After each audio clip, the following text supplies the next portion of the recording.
Bonjour et bienvenue sur les vitamines du royaume pour cette 4e vidéo sur la foi. Aujourd'hui, c'est un sujet particulier. Quel genre de foi possèdes-tu? Une foi temporaire ou une foi qui dure? Donc, beaucoup de livres ont été écrits sur la foi, il y en a encore beaucoup. Ce que j'aimerais attirer l'attention aujourd'hui, c'est sur un point essentiel. Finalement, ça se résume à deux types de foi, la foi temporaire ou la foi qui dure. Ces deux types de foi sont véritables, mais les effets sont aussi différents. Si je vous pose la question,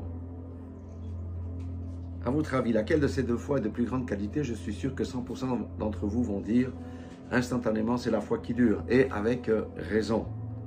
C'est au travers d'une méditation sur la foi que le Seigneur m'a montré ces choses-là. Et nous allons voir quelques versets qui nous permettront d'abord de comprendre quels sont ces deux types de foi, et ensuite de nous évaluer chacun pour voir dans quel type de foi nous évoluons. Je pense qu'on vit dans des temps où c'est très important de le savoir. Commençons par Matthieu 14, 34, qui dit « Après avoir traversé la mer, ils vinrent dans le pays de Génézareth. » Au verset 35, « Les gens de ce lieu, ayant reconnu Jésus, envoyèrent des messagers dans tous les environs, et on lui amena tous les malades. » Verset 36, « Ils le prièrent de leur permettre seulement de toucher le bord de son vêtement, et tous ceux qui le touchèrent furent guéris. » Un événement semblable, dans Marc 3, 9, il chargea les disciples de tenir toujours à sa disposition une petite barque afin de ne pas être pressés par la foule. Pourquoi? Verset 10, « Car comme il guérissait beaucoup de gens, tous ceux qui avaient des maladies se jetaient sur lui pour le toucher. » Ce sont deux fois véritables, c'est la foi pour la guérison, alléluia, ou la foi pour les changements de circonstances, par paraphrase. Et un autre exemple, ça se passait devant une foule de ses disciples et une multitude de gens, de peuples de toute la Judée et de Jérusalem et de la contrée de Tyr et de Sidon. Luc 6, 19, il dit « Et toute la foule cherchait à le toucher parce qu'une force sortait de lui et les guérissait tous. » Amen. Je pourrais encore rajouter l'histoire de la femme à la paire de sang depuis plus de 12 ans, qui a touché le bord de son vêtement de Jésus à son insu. Et voyons la réaction de Jésus dans Matthieu 9, 22. Jésus dit, se retourna et dit en la voyant, « Prends courage, ma fille, ta foi t'a guérie. » Amen. Et cette foi fut guérie à l'heure même. Alléluia. Dans ces 4 exemples, il s'agit de la foi personnelle. Une véritable foi. Hein? Ils avaient tous la foi pour être guéris, pour recevoir la guérison. Ils avaient vu les miracles de Jésus, avaient entendu parler des miracles de Jésus, et cette foi était entrée en eux car jamais auparavant quelqu'un d'autre n'avait fait ce genre de choses. Ils avaient reconnu la puissance de Jésus-Christ. Alléluia. Cependant, dans ces 4 exemples, il n'est fait mention d'aucune conversion. Tous ces gens-là étaient venus pour chercher quelque chose. Et Dieu, dans sa bonté et dans sa grâce, a honoré leur foi. Alléluia. Ils avaient ce que j'appelle, ou ce que la Bible peut nous enseigner, une foi temporaire pour obtenir quelque chose à un moment précis de leur vie. On pourrait rajouter des tas d'exemples. Il y a même des gens qui ont demandé la guérison pour leurs propres enfants, etc. Une foi temporaire. Et pour mieux comprendre ce que sont ces deux fois, nous devons aller devant un événement que Jésus a vécu avec les 10 lépreux.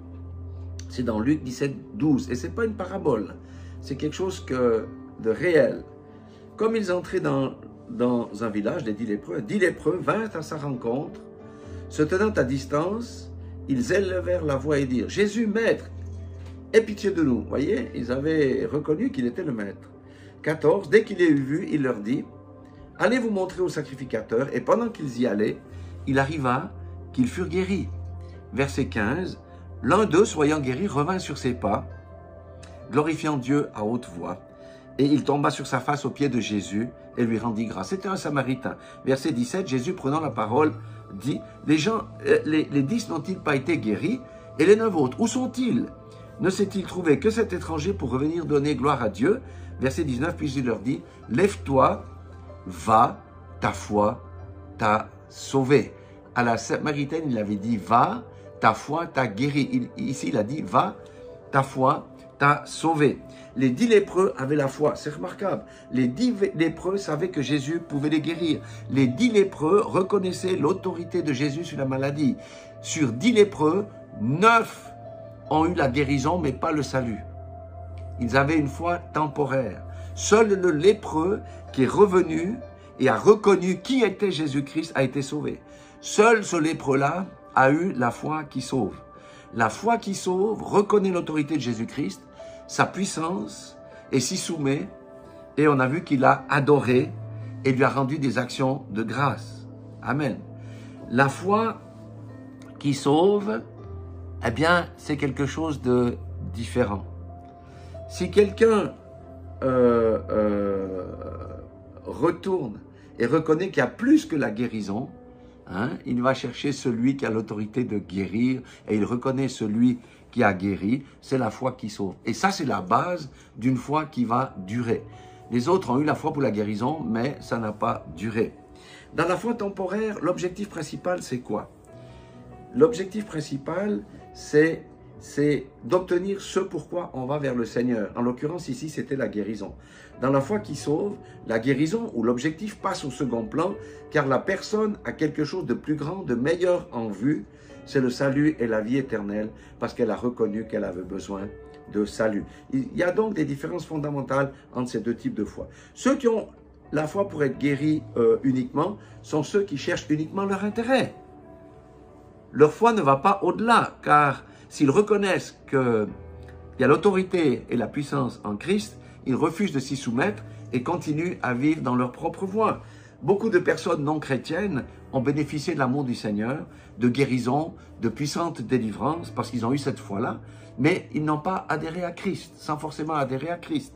Beaucoup de chrétiens ont aussi cette foi-là, mais dès que la guérison ou la chose, ce pourquoi ils sont venus vers le Seigneur, ou auprès d'un serviteur, dès que la guérison est obtenue et qu'ils ont obtenu ce qu'ils ont voulu, le changement de circonstance a été réalisé, ils oublient Dieu. Point d'action de grâce, point de reconnaissance. Dieu est pour eux un automate que l'on actionne en fonction de ses besoins. Dieu est pour eux un distributeur de bénédictions. Et combien de fois n'avons-nous pas constaté cela avec mon épouse? La gloire de Dieu a été visible, a été manifestée dans la vie d'une personne, mais elle est restée sans suite dans la vie du bénéficiaire, à l'image des 9 lépreux qui ont pris leur guérison et poursuivi leur route. À votre avis, quel genre de foi portera du fruit à la gloire de Dieu dans la durée? Sur quel type de foi doit-on construire sa vie? C'est bien entendu la foi qui sauve, car elle a été initiée par le Saint-Esprit. C'est le Saint-Esprit qui convainc de péché, de justice et de jugement. Et nous savons que le salut d'une personne se manifeste ensuite de manière concrète dans sa vie. Amen. Il y avait encore un autre exemple, je ne vais pas tout lire, mais c'est Paul et Silas, ils étaient en prison. Et Dieu a provoqué un tremblement de terre, parce qu'ils avaient loué Dieu toute la nuit. Dieu a provoqué un tremblement de terre pour ébranler les fondements de la prison et détacher leurs liens et les délivrer. Et dans Acte 16, verset 29, le geôlier qui était en charge de les garder, il est dit, alors le geôlier, ayant demandé de la lumière, entra précipitamment, se jeta tout tremblant aux pieds de Paul et de Silas. Il les fait sortir et dit, Seigneur au pluriel, que faut-il faire pour que je puisse être sauvé? Paul et Silas répondirent, crois au Seigneur Jésus et tu seras sauvé, toi et ta famille. Mais il faut lire tout le verset aussi, hein, quand on applique ce verset-là. Verset 32, ils lui annoncèrent la parole de Dieu, ainsi qu'à tous ceux qui étaient dans sa maison. Il les prit avec lui à cette heure même de la nuit, il lava leurs plaies, et aussitôt il fut baptisé, lui et tous les siens. Amen. Ceux qui ont la foi qui sauve ont conscience de leur état spirituel et ont reconnu qu'ils avaient besoin d'être sauvés, comme le lépreux et comme le geôlier. Ils sont mus par quoi? Par le Saint-Esprit. Ceux qui ont la foi qui sauve ont cette foi qui va au-delà de la guérison ou des changements de situation et des circonstances. La personne qui possède ce genre de foi reconnaît Christ, son œuvre, sa puissance, sa résurrection, la victoire totale sur le péché, la convoitise, sur le monde et Satan et ses démons. Avec ce genre de foi, la personne reconnaît qu'elle n'est rien, qu'elle ne peut rien, que tout est vanité dans sa vie, qu'elle est pécheresse et qu'elle cherche quelque chose de plus profond, de plus salvateur. Elle aspire à des grands changements intérieurs. C'est ce genre de foi qui mène à l'abandon de soi-même, de sa propre volonté pour marcher dans les pas de Christ et chercher la volonté de notre Dieu, de notre Père. Et c'est ce genre de foi qui donne à chaque personne d'être prêt face à l'adversité, aux moqueries et au rejet. C'est ce genre de foi-là qui attire la gloire de Dieu dans la vie de quelqu'un. C'est ce genre de foi-là que le disciple développe. C'est ce genre de foi qui attire les autres à Christ. Et ce genre de foi n'est pas passagère comme pour la foi pour être guéri ou pour obtenir quelque chose, mais c'est une foi permanente. Pourquoi? Parce que Christ habite dans celui qui la possède. Alléluia. Et sans cette foi-là, le salut est hors de portée. Et sans cette foi-là, il est impossible de marcher par la foi. Et si quelqu'un ne marche pas par la foi, il ne peut être agréable à Dieu. Hébreux 10, 38 dit « Et mon juste vivra par la foi, mais s'il se retire, mon âme ne prendra pas plaisir en lui. » Ici, ce n'est plus la foi qui sauve, car nous sommes déjà sauvés, mais le prolongement de cette dernière dans notre vie quotidienne. Il n'y a pas de petite ou de grande foi. La seule véritable foi à posséder, c'est la foi en un grand Dieu qui est capable d'accomplir des choses extraordinaires et de résoudre des problèmes insolubles. Cette perspective change tout. C'est le genre de foi qui nous permet de nous confier à Dieu à 100% et non en l'homme. C'est le genre de foi qui transcende nos peurs, nos manques, nos peurs face à l'avenir, face à la maladie et aux circonstances dramatiques que l'on peut avoir dans notre vie. C'est le genre de foi qui nous permet de chercher et d'appliquer les solutions de Dieu. C'est le genre de foi qui nous fait obéir à Dieu, même s'il nous demande de faire des choses bizarres, qui nous semblent bizarres ou qui semblent impossibles. C'est le genre de foi qu'a eu Gédéon, un cultivateur à qui Dieu a dit « Va avec cette foi-là et délivre Israël des mains de Madian ». C'est une foi permanente dans la toute-puissance de Dieu et d'accepter la vérité de Luc 1, 37 qui dit que « car rien n'est impossible à Dieu ». C'est ce genre de foi qui nous permet de passer à travers les périodes de persécution. C'est ce genre de foi qui distingue un disciple d'un chrétien. Amen. Et c'est le genre de foi que Christ recherche. Selon ce qu'il est dit dans 18, 8, c'est Jésus qui dit, je vous le dis, il leur fera promptement justice, c'est-à-dire aux élus qui crient à Dieu. Mais quand le Fils de l'homme viendra, trouvera-t-il la foi sur la terre? La question est, pour chacun d'entre nous, quel est le genre de foi que je possède ou que je mets en action? Et la réponse à cette question va indiquer comment quelqu'un considère Dieu. La foi est un muscle. Si quelqu'un exerce sa foi uniquement sur les petites choses prévisibles, les choses faciles et sans risque, eh bien, il faut qu'il exerce sur des circonstances ou des choses tout bonnement impossibles à l'homme, croyant simplement au grand Dieu, capable de grandes choses. La question est, quelle foi? Nous savons que sans la marche par la foi, personne ne peut être agréable à Dieu. Nous devons tous muscler notre foi et croire ce que la parole de Dieu dit. Nous avons été sauvés, certes, mais le salut qui nous a été donné lorsqu'on a cru, c'est quelque chose de dynamique. Ça continue. La foi doit aller au-delà de la foi qu'on a cru à un moment donné en Jésus-Christ. Elle doit se vivre de manière concrète dans notre vie. Voilà pourquoi la foi est tellement importante et voilà pourquoi la foi est indissociable de la marche en esprit. Alors, si nous demandons ce genre de foi-là, sincèrement, le Seigneur va le faire en créant des circonstances où nous pourrons l'exercer. Mais combien d'entre nous sont prêts à relever ce défi? Et cela est possible. Mais on doit aussi savoir que la foi ne marche pas seule. Elle marche avec des amis précieuses. J'en nommerai 5, c'est l'objet de la prochaine vidéo. L'obéissance, la repentance, la prière, bien sûr, la repentance et la sanctification.